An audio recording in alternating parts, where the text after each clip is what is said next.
Hey guys, today is the day of the Biblical Womanhood Bible Study, and I told you that I had decided to do this one by itself, and I have a reason for that. I know that there are widows that watch my channel, and there were some that said they didn't know if they would be able to participate in this Bible study. They didn't know if they'd be able to watch this video. They didn't know if they would want to participate, plain and simple. Because widowhood is hard. I don't know it myself, but I know from talking to some of them, it is hard. And I decided to do this so that they don't just skip the whole video and feel like they missed one of my videos.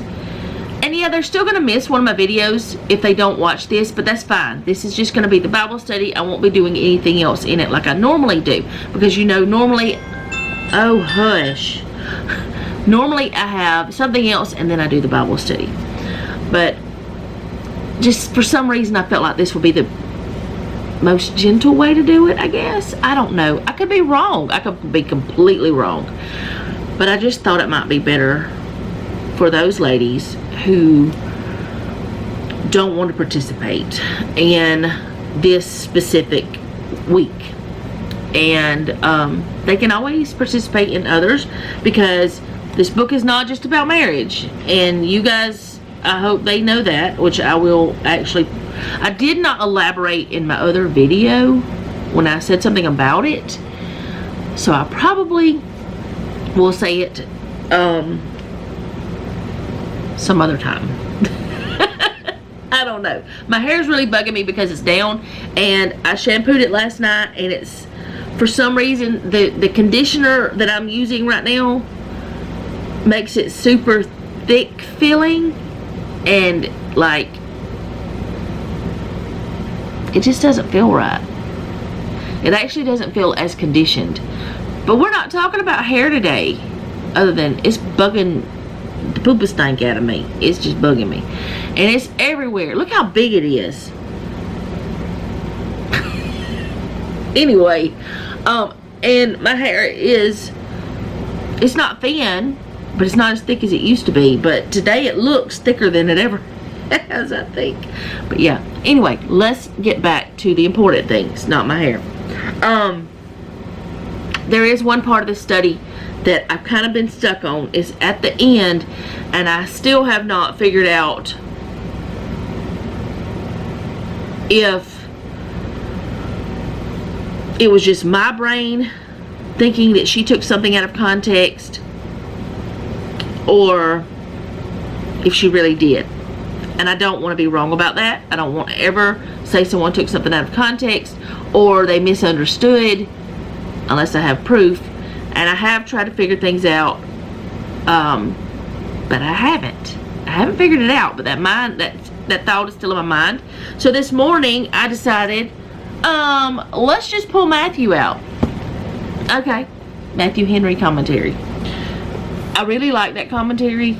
I go to it a lot. Don't know why I didn't go to it before, other than we've been really busy, and the time that I had allotted for studying for today, I didn't think about it, and I don't know why. It's the only commentary that sits. Well, no, there's some more up there, the layman's commentary, but it's the only like full commentary that I have that's in one book that sits on my desk. It's the one I've had for 20 some years. Don't know why I didn't think about it. Then this morning it was like, anyway, let's go ahead with this one. It is Biblical Womanhood Study number 2, Love Your Husband. And I do feel like we can all get something from this, whether we're married, not married, whatever. Gonna get married, whatever the situation. I just feel like we can. Now, you know that I don't want to read straight from her book unless it's like a question, something like that. And I never do read straight from books. I always have my own commentary, and I always seem to leave some stuff out because I just do. I don't feel like I need to read it all. And some of you have the book anyway. So, it says, true biblical love is not a feeling or an emotion, women. Just as your love for God was a choice, your love for your husband needs to be a daily choice. I fully agree with that. It was my choice to turn my life over to God, to give him what was already his, because there was like no way he was going to just say, okay, you're mine, come here, because he's a gentleman. God is a gentleman. And when I chose my husband, it was my choice. And it's a daily choice to love someone. But I'm getting ahead of myself now, because I was about to say something that I don't need to be saying yet because it's later. Anyway, she says to read 1 Corinthians 13. She's using the New American Standard Version. I almost said the initials. I don't like initials. They bother me. Y'all look at my bookmark. That was one of those get your mind off things. Anyway, she used the New American Standard, but I was using the King James, so I had to find out exactly, because the New American Standard, I'm going to read it to you both ways. I'm not even explaining what I was explaining. She didn't put down specific verses. She only put down the cat's over here bumping my desk and distracted me. She only put down 1 Corinthians 13. You can read the whole chapter. It's fine. It's only 13 verses. Where I get 9 from? I guess I looked down and saw a 9. But it's actually verses 4 through...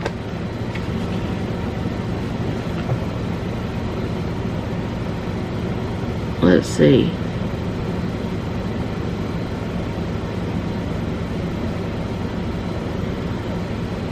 That's not even New American Standard in the one that I have here on the phone. It's verses 4.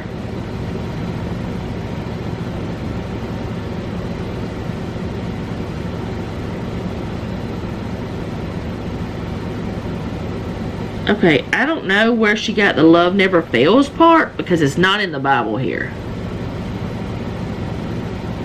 I'm going to read you what she has in the book. Love is patient, love is kind, and is not jealous. Love does not brag and is not arrogant. Love does not act unbecomingly. It does not seek its own, is not provoked, does not take into account a wrong suffered, does not rejoice in unrighteousness, but rejoices with the truth, bears all things, believes all things, hopes all things, endures all things. Love never fails. Okay, so now the New American on the Bible app says love is patient, love is kind, love does not envy or boast, it is not arrogant or rude, it does not insist on its own way, it is not irritable or resentful. Wait a minute.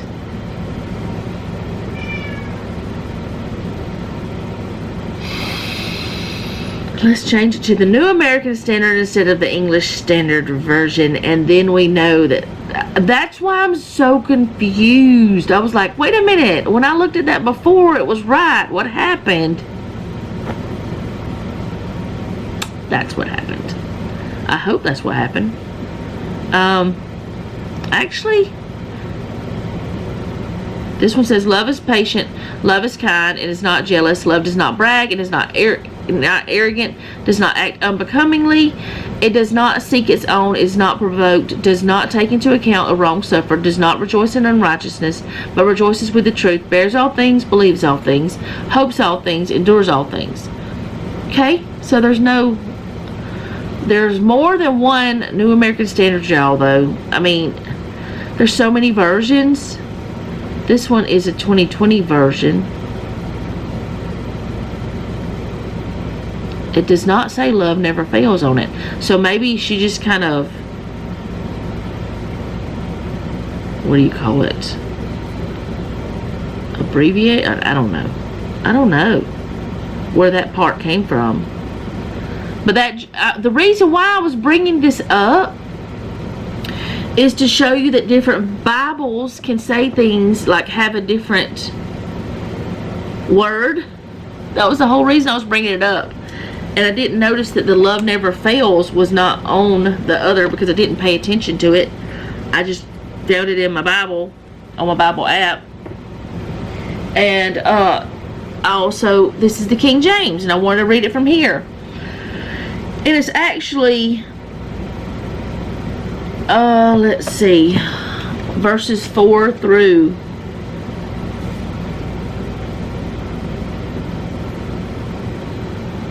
7. Charity, not love, is what it says. Charity, because charity means love. Charity suffereth long and is kind. Charity envieth not. Charity vaunteth not itself, is not puffed up, doth not behave itself unseemly, seeketh not her own, is not easily provoked, thinketh no evil, rejoiceth not in iniquity, but rejoiceth in truth, beareth all things, believeth all things, hopeth all things, endureth all things. So, then the next verse is love never fails. In verse 8, well, it says charity never faileth. So, I mean, that's where she gets it from, but she didn't write the specific things.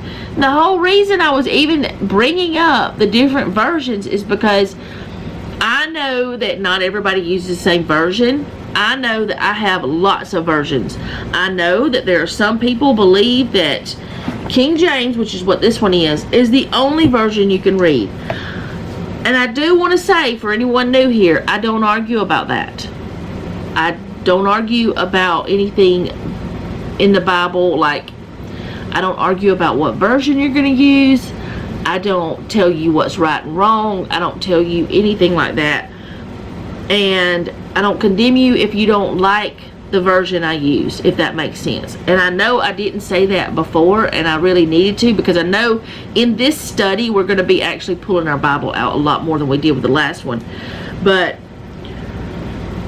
that was the whole reason of me bringing up that, was to tell you about the way the different versions say the things, but they're saying the same thing. If you like look at it and look at your concordance and stuff like that. Gotta have a drink of water, I'm sorry. But what it's saying is love endures everything. It does not give up.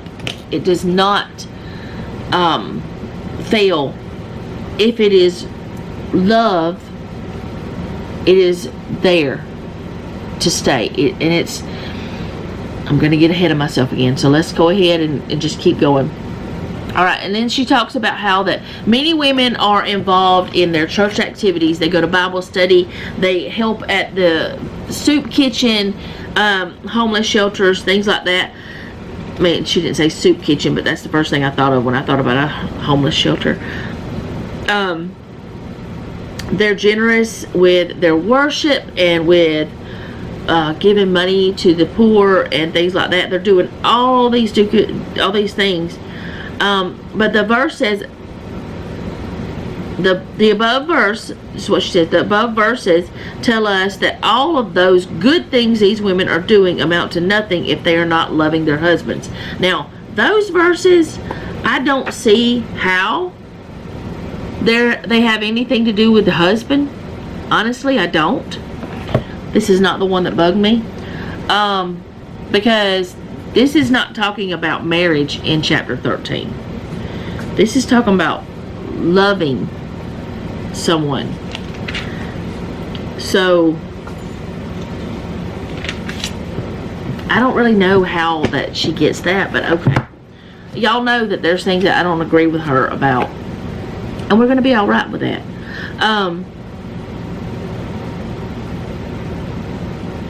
Because like I said, those verses don't say anything about a husband or wife.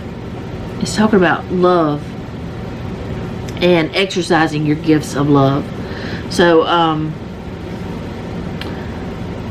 it keeps going. Did you notice that there's nothing in these verses about emotions or feelings? This is where I was going to get ahead of myself.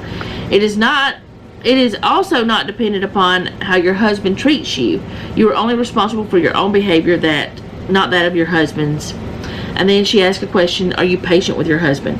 Now, I do want to say something that I have recently learned about her that I'm not sure if I'm right or not, but I believe that from the way I've seen her post on Instagram, I could be completely wrong. To her, it doesn't matter if you're being abused by your husband verbally or mentally or whatever, that she believes you should still treat him perfectly and deal with it. I don't get behind that. You should never take abuse from anyone. I just don't feel that way. I don't feel like any of us deserve abuse of any sort. She also says things about mental illness that I don't agree with. From what I remember, actually, let me just look and tell you so I can have proof, and I'm not just saying things and saying it wrong because I, kind of, I don't know how to explain it. Alright, so she had written a post about mental health. I believe it was her. So that's another reason I don't want to mess it up. She has some posts that I really do not agree with and that really bother me.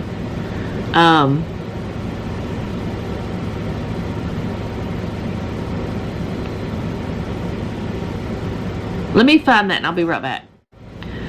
Okay, it was back in the middle of May when she did this, and it still stuck out in my mind when she posted this. She said, most things that are classified as mental illness are actually sin. This is the problem I have with labeling people with a mental illness. Most are simply living in sin by giving themselves over to fear, anxiety, and their emotions and feelings instead of renewing their minds with truth and taking every thought captive to the obedience of Christ. It's an easy way to cover their sin with an illness and give them drugs instead of speaking the truth.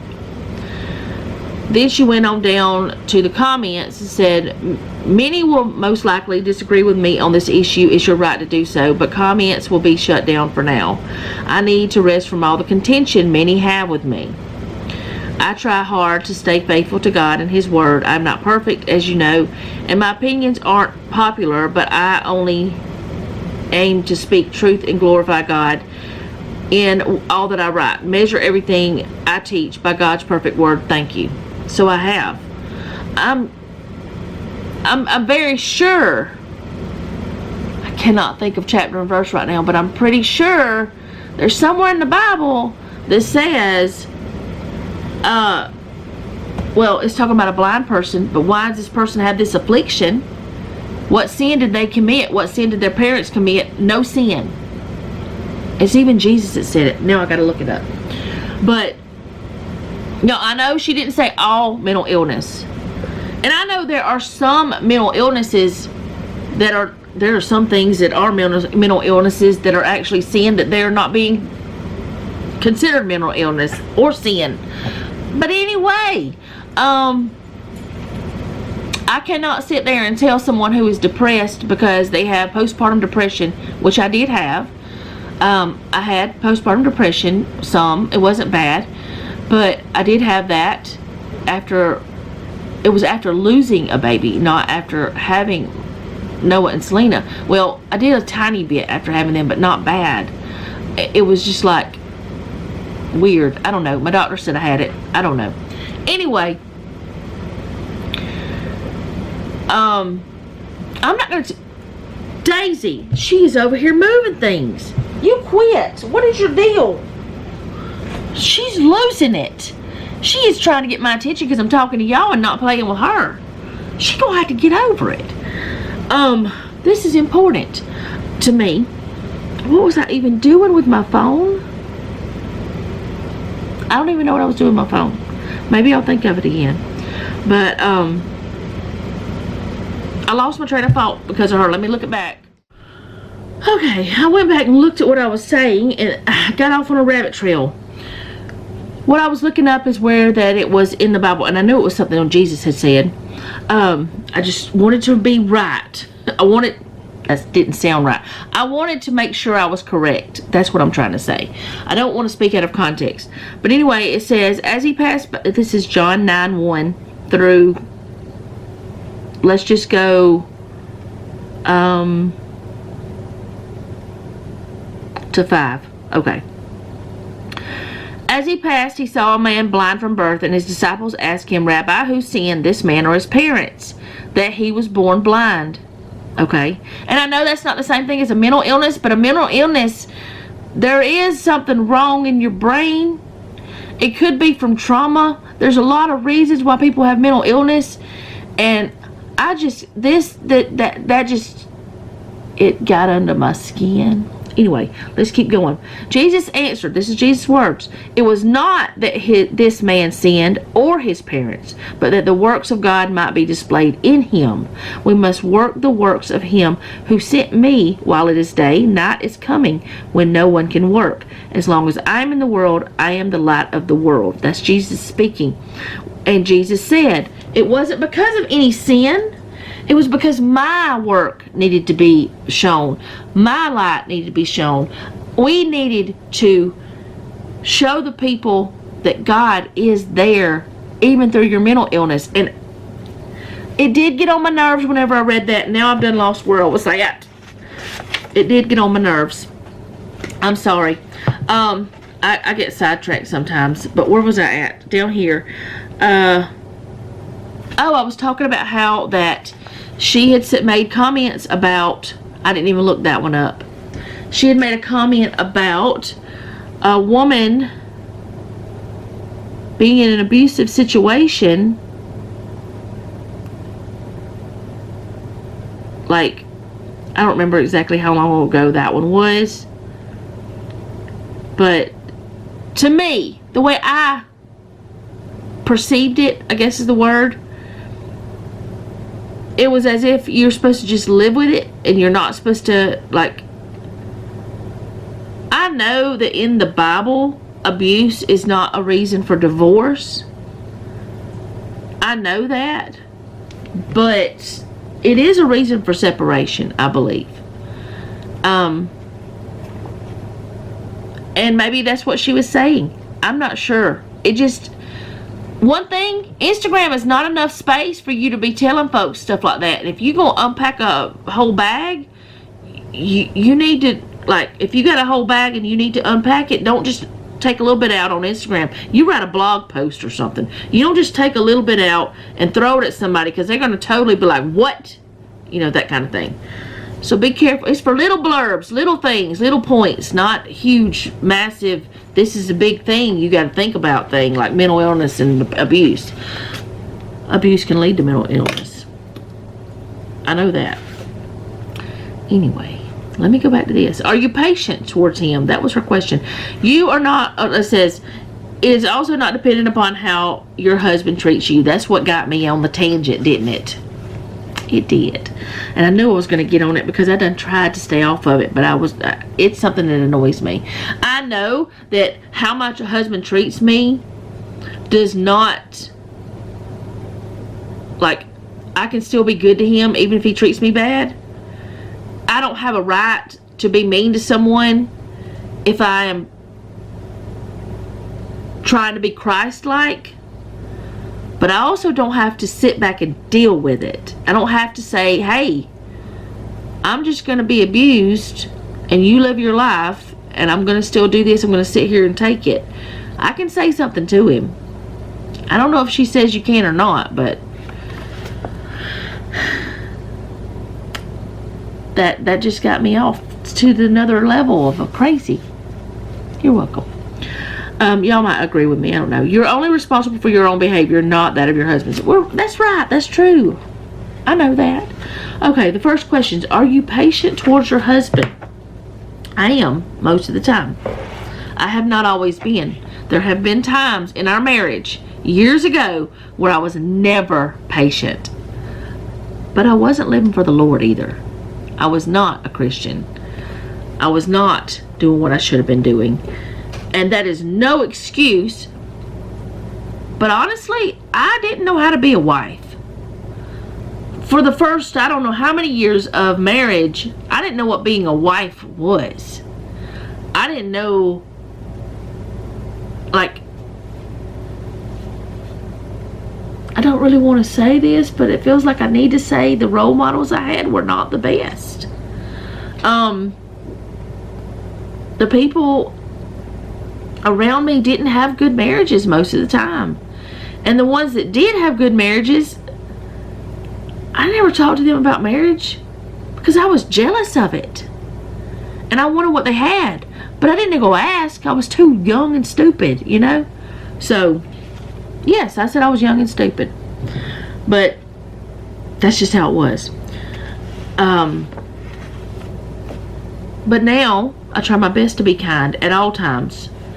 And if I find that I have been unkind, I go to him and I apologize for it. Most of the time, he doesn't even notice it. He doesn't even feel that I was unkind. It's just something in my mind. So I don't know. Maybe I'm nicer than I think now. I didn't used to be a nice person. At least I don't think I was. Anyways, I don't know. Are you, let's see, where was I at? Are you kind towards him? Yes, I try to be. What are some words that describe those who cause strife and division in 1 Corinthians 3:1-3? That is not the Bible. That is the commentary. 1 Corinthians 3:1-3. This study is so weird because I've messed it up. And I, brethren, could not speak unto you as unto spiritual, but as unto carnal, even as unto babes in Christ. I have fed you with milk and not with meat, for hitherto ye were not able to bear it, neither yet now are ye able. For ye are yet carnal, for whereas there is among you envying and strife and divisions, are ye not carnal and walk as men? So another version says that you're in the flesh. So you're of the flesh, you're infants, you're not ready. You're walking a human way, a fleshy way. You're not looking at the fact that you have the Holy Spirit residing in you. You're not letting God lead you, is what it's saying. To me, that's what I think it says. Then it says, what are the qualities that caused you to fall in love with your husband? There's a lot of things about Jeff that caused me to fall in love with him. But I don't believe, and y'all might not like me after I say this, there's a lot of things you might not like me for. That's one thing that makes me nervous about the Bible studies, because I tell y'all things. But I don't believe in being in love, like, you know, the gushy-ushy feelings that we always say, you know, you either love somebody or you don't. Being in love, it's just like, usually that's fleeting. That's not an all-the-time emotion. That's not an all-the-time feeling. There's nothing wrong with saying you're in love with someone. There's no, like, you know, if you say you're in love with your husband, or you're still in love with him after 30 years or whatever, there's nothing wrong with that. But I believe that this is what I'm trying to say is, you should not be looking for that feeling all the time, because you're not going to feel that way all the time. But you should always love your spouse, even though you may not be in love, so to speak. Does that make sense? I hope so. Anyway, Jeff being kind, loving others, and his ability to actually love me, because I'm a lot. I have a lot of issues from my life. I have a lot of things that just have compounded over the years. And honestly, whenever we first were together, when I first started loving him, it was his kindness. It was the way he treated others. It was the way he talked to others. But now, more than anything else, it's because he can love me. He does love me. And that's what matters. Our marriage is totally different than what it was 12, 13 years ago. 13 years ago or so. Our marriage was sort of renewed back then. Recommitted in a sense. I don't know how to explain it. But something changed in me. I don't know if it changed in him. I know that we got better. We stopped arguing. Our lives as a couple were like I say all the time, we stopped fighting with each other and started fighting for each other, because there are a lot of factors against your marriage. A lot of them can be friends and family who think they know more than you, or who can mess you up. A lot of it is just the world with the way that they perceive marriage to be. So I fell in love with him again multiple times, over and over throughout the years. So that's another reason why I'm like, loving is different than being in love. You know, in love is a feeling, so to speak, kind of thing, to me. Now, you might feel so completely different. So, and that's fine. There's nothing wrong with that. So, where was I at?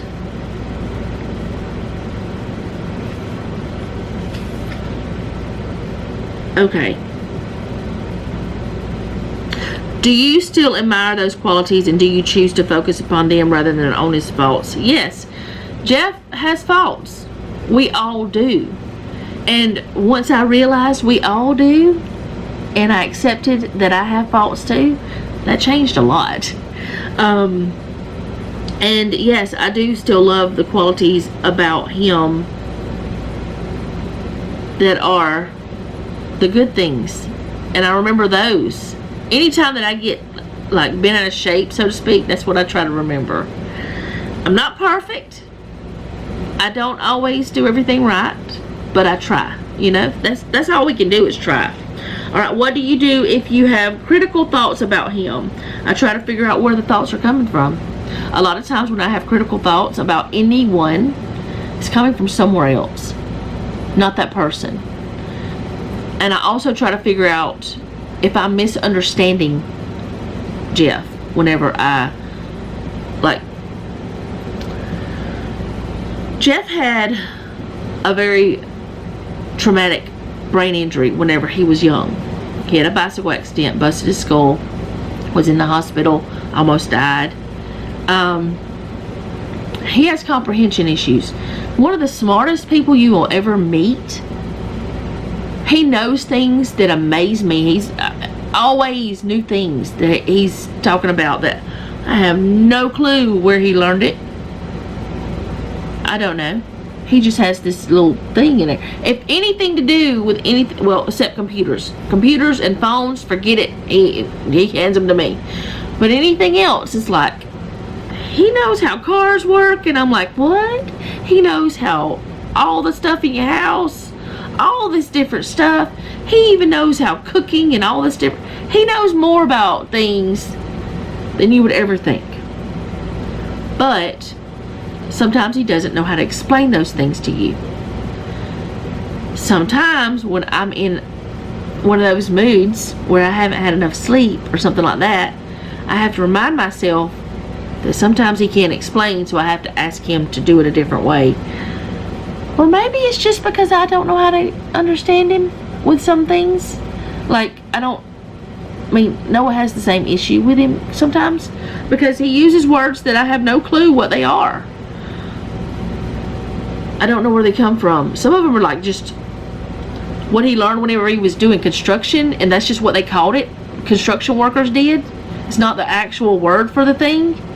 It's what construction workers use. So sometimes I would get frustrated, and I have to figure out, where is this coming from? Is it me, or is he actually just being frustrating on purpose? Because usually he's not. There have been times he's been in an ill mood and he's not meaning to be frustrating, and we had to have a talk, but that's okay. That's what marriage is about, talking to each other and not fighting with each other, but fighting for each other. All right. Okay, sorry I had to yawn. I don't know why. Brain not getting enough oxygen, talking too much. Alright, we are told to bring into captivity every thought to the obedience of Christ. 2 Corinthians 10:5 says, casting down imaginations and every high thing that exalteth itself against the knowledge of God, and bringing into captivity every thought to the obedience of Christ. Every time you have a negative thought that comes to your mind, simply take it to Christ and kick the negative thought out. You are supposed to come, to God with it, but there are some things you still have to deal with in life. That's why sometimes studies like this, I don't know. Let's see. What did I do? I skipped a page. I skipped a whole page. No, I didn't.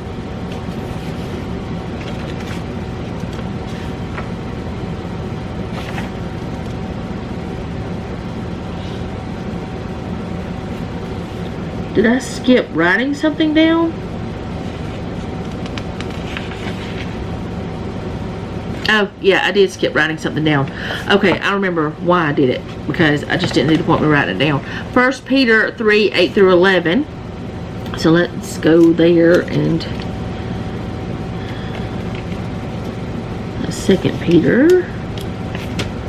1 Peter. Such short books are harder for me to find. 3:8-11. Okay. Finally, be of one mind, having compassion one for another, love as brethren, be pitiful, be courteous, not rendering evil for evil or railing for railing, but contrariwise blessing, knowing that ye are thereunto called, that ye should inherit a blessing. For he that will love life and see good days, let him refrain his tongue from evil and his lips that they speak no guile. Let him eschew evil and do good. Let him seek peace and ensue it. So, this says to read that and give some ways that are given in these verses that show love to others. Don't do evil for evil. Don't just retaliate. Bless others, because that's what we're called to do, is bless others. Let's see.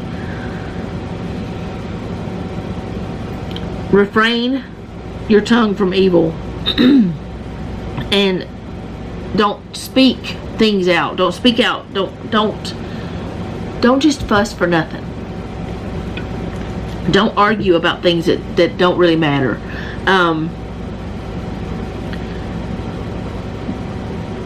Honestly, a lot of times I have learned over the years, whenever Jeff and I have argued, it's because there was always something else that caused the problem. The problem wasn't even a problem a lot of times. So we both learned to step back and think about what we're going to say before we say it, and try not to hurt each other and discuss things. That's not always easy. It took years for us to get there. But we've learned that we are more important together than the craziness. And sometimes people will just get hot-headed and crazy and start spouting off at the mouth when they shouldn't. A lot of times whenever it's not even their business. That happens a lot. But you're supposed to love each other and try to do what is best for your marriage. For both of you. Not just for one of you. Both of you. So that's important to me. That might not be what she meant, but that's what I'm saying. Love has much more to do with actions than words. Let us not love in word, neither in tongue, but in deed and truth. 1 John 3:18. What are some ways you love your husband in actions? Okay, I do things without him asking. I make sure he has his laundry washed. He doesn't ever have to ask for where my clean clothes. I try to make sure the house is decent. It's not perfect. Honestly, this house is in so much transition and craziness right now. then I need somebody to come love me and fix it. It's fine. I'm just joking. But I try to make sure that he has all of his needs met. Because if I'm not taking care of him when he's been out working all day, I'm not doing my job. And I don't see my job as a job. Like, what I do in life is a calling. It's something that I choose to do to take care of my family, to take care of my husband. And I don't have to make sure his pants are washed or his shirts or whatever. I don't have to make sure he has clean underwear. He can do it all himself. He's fully capable. But I feel that that's a way for me to love him. I scratch his back when he needs it. I rub his shoulders. I hold his hand, but well, that's for me too. But you know, I try to listen to him. I ask him about his day, and I ask him, you know, what they talked about at work, how it was. I let him talk to me about it if he wants to, which usually he does. He's like, whatever, I don't want to talk about it anymore. Or like, well, they did this and it was okay or whatever, you know. And I'm curious about how his day went. And I ask his thoughts about things, which a lot of people think this is weird.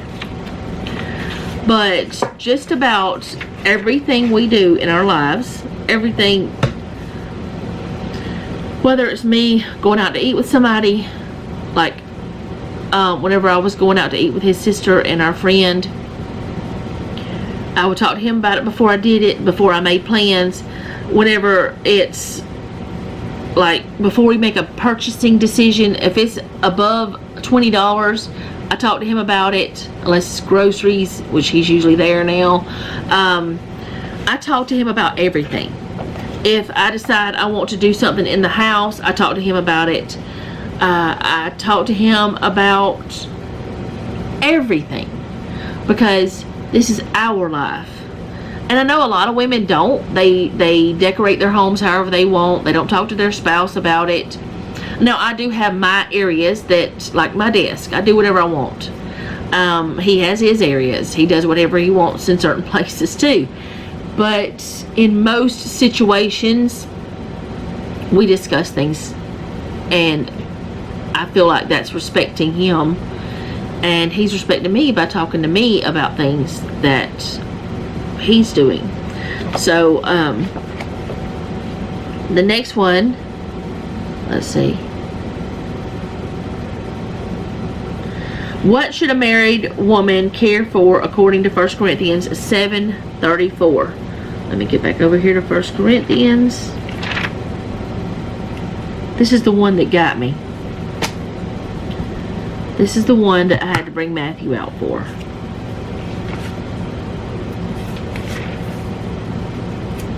(7:34). Now, 7:34 says, "There is a difference also between a wife and a virgin. The unmarried woman careth for the things of the Lord, that she may be holy both in body and in spirit. And she that is married careth for things of the world, that she may please her husband." Let's see, where was it at? It says, what should you care about? For some reason, I feel like she's getting at we should only care about our husbands. And that can't be right. Maybe I'm wrong now that I'm thinking about it again, and I read it again out loud. Maybe I should start reading things out loud, but then Jeff and Noah might think I'm a crazy woman. I mean, I am, but you know, if I have a camera in front of me, they'll never know. They'll think I'm recording something. I'm just kidding. They wouldn't do that. They might do that. I don't know. But, to me, it sounds like an unmarried woman has more time for the Lord. It's kind of what Scripture says, right? But a married woman,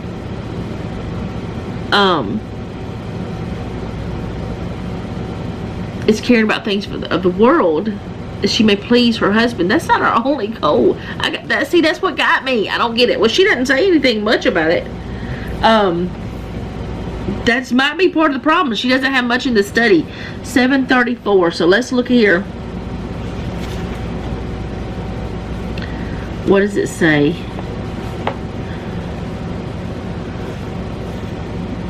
Okay. Am I on the right one? 7. That's 24. I'm going to have to find where it's at because of the way it is. Alright. It says,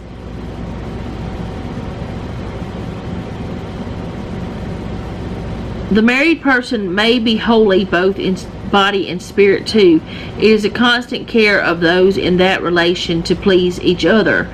In that season, therefore, the apostle advises that those who were single should abstain from marriage, and the very same rule must determine persons for marriage. If an unmarried state persons are likely to be more distracted in the service of God than if they were married. That condition of life should be chosen by the Christian in which it is most likely he will have the best helps and the fewest hindrances in the service of God. So what it's saying, from what Matthew Henry says, is if you're married, maybe I need to read before and after. If you're married, stay married. That's your service to the Lord. If you're not married, don't be married. That's your service to the Lord. But is it talking about this specific time in history or all the time? I need to get another study Bible. Which one though?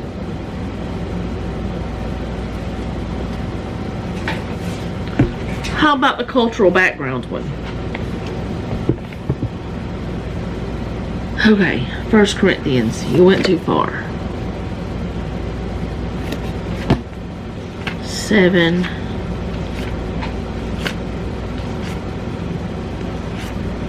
Okay. 34.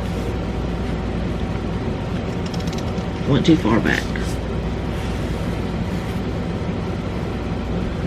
Alright.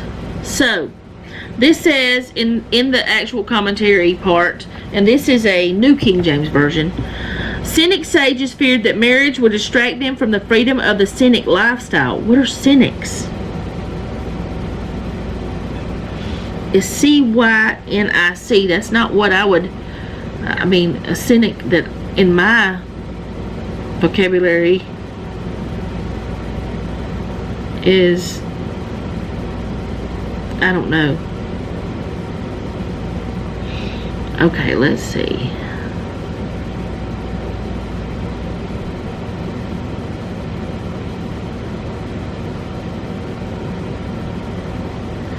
Does it mean the same exact thing as what I'm thinking it means? A person who believes all people are motivated by selfishness. A person whose outlook is scornfully and habitually negative. That's what I thought it meant. But is that the biblical version? I don't know. Alright. But it has it in capital letters.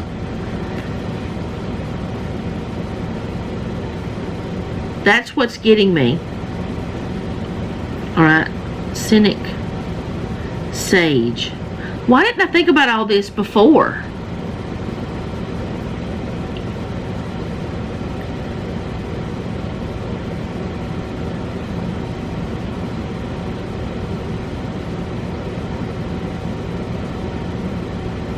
There's a book.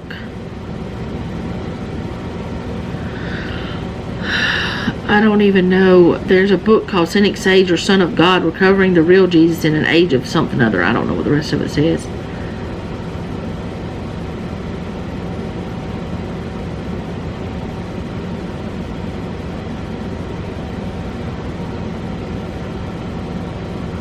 Now it's just looking for cynicism.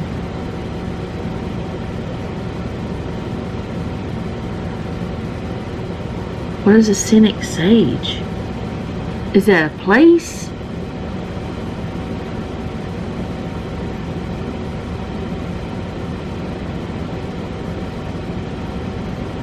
Cynicism is a school of thought in ancient Greek philosophy originating in the classical period and extending in Hellenistic and Roman imperial periods. According to cynicism, people are reasoning animals, and the purpose of life and the way to gain happiness is to achieve virtue in agreement with nature, following one's natural sense of reason by living simply and shamelessly, free from social constraints.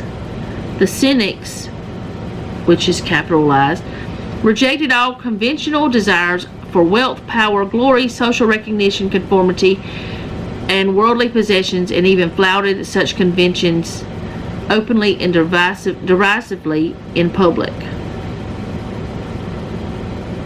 And then it talks about some philosophers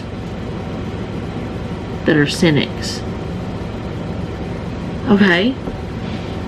So, cynic sages feared that marriage would distract them from the freedom of the cynic lifestyle, which means they didn't want to get married because they were afraid they couldn't be what they were. There's like a shadow going across me. Which included no possessions and no responsibilities. Why don't I just keep reading this?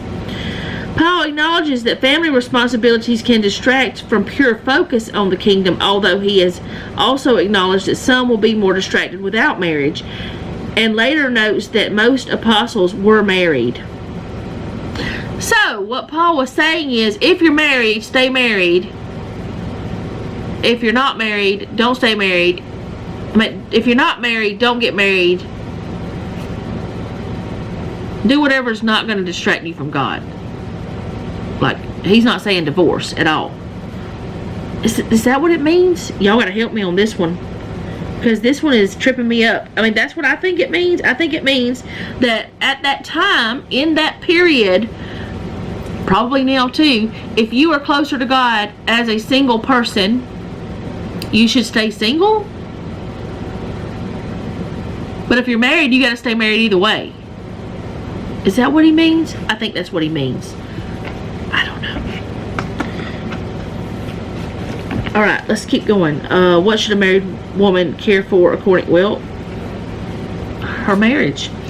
That's what she should care for according to 1 Corinthians 7:34 is her marriage. What are some ways that you can please your husband? That's different for everybody. I'm not going to say that on the internet. I've already said it. Take care of him. Do things that make him happy. Do things that he doesn't ask for. Simple little things like, there's a lot. There's too much to even say. Jeff, like, I do little bitty things that nobody else would even notice, but he notices. He even notices, like, the day I wash the sheets, and he doesn't keep up with the days. He notices if I get him new shampoo because I notice his is out almost. Just little things. There's not just one. That's honestly, there's not enough space in this little part to even write it all down. Because you can do lots of things. You can, well, I can't pack Jeff's lunchbox because he's too particular. Yes, he is. But making sure he has the type of mustard he likes, which is lots of different kinds. Picking him up horseradish at the grocery store by myself, which is very rare. But there's all kind of ways you can please your husband, and I don't have to write those down. I'm not writing in this book anyway. Ask this of yourself and be honest. Do you love your husband as God has called you to love him? I do now, but I didn't always. I did not always, but I do now. If you answer no, how can you begin to obey God in this area? Do what the Bible says. That's so ridiculous. It's not easy, y'all. Finally, continually remind yourselves that God's Spirit works in you mightily, and you can do all things through Christ who strengthens you. That's the last of her part of the study. But I feel like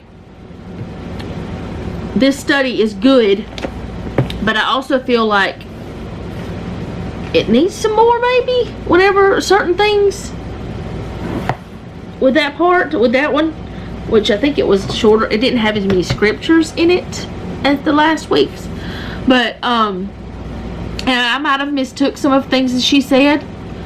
And if Gina's watching this, she knows more about her than I do, I think, and she could tell me. Anyway, next week is love your children. And some of you may not have children. I know that. But this is my thing with people who don't have children, because either you could not have children, your children are grown and gone, which I feel like we still love our children even after they're grown and gone. It's not just about the little bitty ones. But there are some women who cannot have children and long for children, but they cannot. This study might be hard for you, but you can also love your nieces and nephews, your friends' children.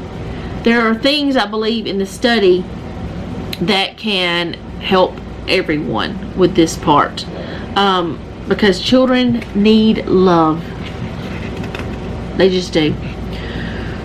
The scriptures are Deuteronomy 6 and 7, Proverbs 22:6, Proverbs 22:15, Proverbs 13:24, Proverbs 23:13, Proverbs 29:15, Ephesians 6:1, Colossians 3:20, Ephesians 6:4, and Colossians 3:21.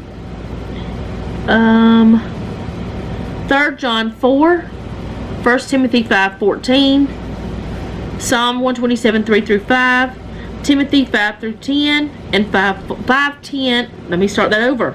1 Timothy 5:10 and 5:14. Psalm 127 3-5. There's a lot here. You're also supposed to, okay, focusing on verse 4 in that. Psalm 128:3, 2 Corinthians 6:14-18, and 1 Corinthians 15:33. 1 Corinthians 15:33. Wow, there's a lot of pages. I haven't looked ahead, y'all. There's a lot of pages on loving your children, and only just like a tiny bit on loving your husband. Okay. But I feel like we can all benefit from, because who knows, maybe you're an aunt who ends up having to adopt her nieces and nephews, or maybe you babysit during the day. You still have to love those children in some way. There's love in lots of ways you can love children, but I will put the scriptures in the description box. I hope this was okay. I hope it wasn't too weird. I know I turned the camera on and off several times. I know I got off on rabbit trails. I always do. And I have doubts about some of the things that this lady has said online. And one reason I have doubts is because it's just a little blurb, and where's the rest of it? What do you really feel? I don't know. It's like I like her, but I don't like some of the things about her, and it's so hard whenever it's like that. And there have been people like that in my life a lot of times, that there have been people that, I like you, but you do this and it's really annoying. Okay, I was saying my camera's about to stop, which is really annoying. I don't know why it only goes to 24 minutes. But anyways, I hope this study was okay, and I will see you guys next time. Thank you so much for hanging out with me today. I do appreciate it. If you did like this video, go ahead and hit the like button. If you like the channel, go ahead and subscribe and hit the bell so you'll be notified whenever I upload. You can share with a friend if you would like to. If you like planner videos, you can check out my planner channel. If you would like to leave me a comment. Yeah, I don't know what I'm saying anymore. I don't know why I've started saying all this stuff at the end of the videos, y'all. I think I should do like other people and just put a little thing up, a little sticker thing that says subscribe, like, comment. But I really do want you to comment. I really do, and I want you to tell me what you think, what you feel. I want you to tell me how you're doing. If you have a prayer request, you can leave that down below as well. And if you don't want to leave a prayer request down below, you can email me. And my email is momacatshomestead@gmail.com. My planner channel is down below as well. Maybe I should just start putting that in the iCards as a little blurb thing. I don't know, really. I don't know. This whole thing I say at the end is wild, but I will never stop saying thank you. And remember, don't take any wooden nickels, and be sweet.